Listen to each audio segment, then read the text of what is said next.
we're talking about the court that's flagging metadata here, and they also picked up about how a doctor talks about a particular medication, and then minutes later you see that advertisement on your phone, and I mean, something's got to give. Something is being leaked. Now, what it is, well, only time will tell. We're waiting for that interim order that's going to, I think, come on the 9th of February. But your opening submissions, apologies for cutting you short earlier. So I think, first of all, we need to understand that Meta is having an extra advantage because Facebook or WhatsApp, they both are for different purpose, but by any chance, they say that WhatsApp is not listening you, but Facebook is listening you. Yeah. They can actually do a lot on WhatsApp, pushing you advertisement or showing you something which you may be surprised to see because they have been getting your voice access through Facebook. So that kind of interchangeable data access is being used by Meta for many reasons. And I think this is something which has been raised as a concern. We should know what kind of data they are collecting. For every user, if you would like to check what Facebook has been collecting about you, you would not have checked ever. You just go to Play Store and type Facebook over there. You will have an icon, click on it, and there's an option called data safety.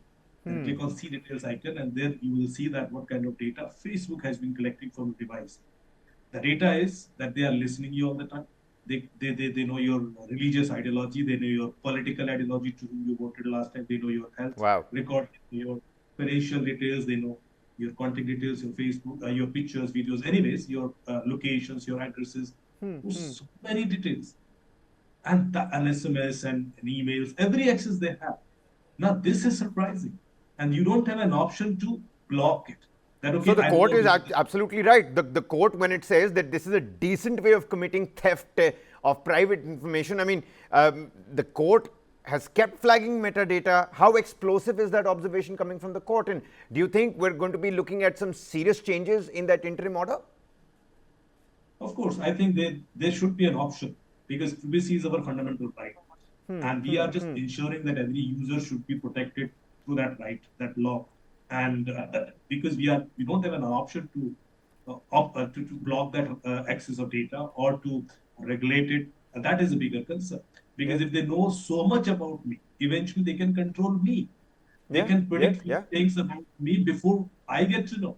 And this is much more scary for me. Sometimes I get things which I have just imagined in my mind. I have not even discussed with somebody, because they have been following me, chasing me, listening me, or watching me for a very long period. And this is the biggest concern, especially when somebody is at very serious critical position or senior position. And if something happens against them, this can actually lead to much more serious disasters. And that is, I think, is applicable to a large extent to each and every one, because, as I said, the privacy is our fundamental right, and we need to ensure that. If 100%, 100%, Mr. Dubey. I mean, consent versus coercion. You know, back in the 2020, 2019 update, you even had the not now button. You don't even have that button anymore. And, you know, when pretty much most of your business life, most of your professional life is worked upon WhatsApp, is it really an option to press, no, I don't want this? Everybody's got to use WhatsApp in one way or another.